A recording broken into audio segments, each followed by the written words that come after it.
Hello kids, today we'll be making a really beautiful Rakhi. Okay, so let's get started. We'll be needing pista shells, a stud, woolen thread, paintbrush, acrylic paint and a small piece of paper. Let's just start by putting these things away and keeping only pista shells here. So now we'll be painting these pista shells. I chose pink color because I like pink color. You can choose any color of your choice. Okay. So now I'll be one by one painting these pista shells as I'm showing here. Remember, you need to paint these shells completely.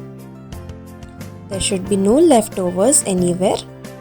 Let's paint all the 5 shells, and now we'll be arranging these shells in shape of a flower as I'm showing over here.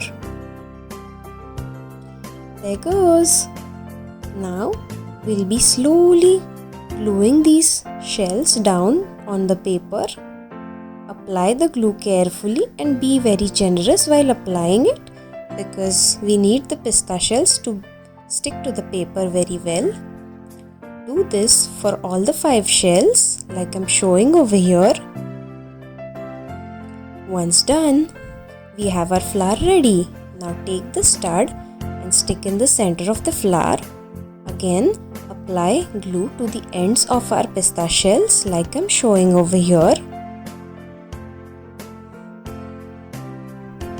Now carefully place the stud in the center. Allow this to dry. Once dry, it will be very firm. Now let's cut the flower. The excess paper under the flower should be cut. Be very careful with the scissors. I would advise this to be done under parental supervision. You need to be very careful with the scissors. They shouldn't hurt your little hands. Once done, put away the extra paper. Now let's take woolen thread of whatever length we need. Now we'll place the flower in the center. We need to stick this thread behind the flower like I'm showing over here. Let's apply Fevicol and take a little circle and attach everything together. Now on top, just cut the loop into 2 strands so that we have evenly done Rakhi on both sides. There goes, our Rakhi is now ready. Thank you for watching.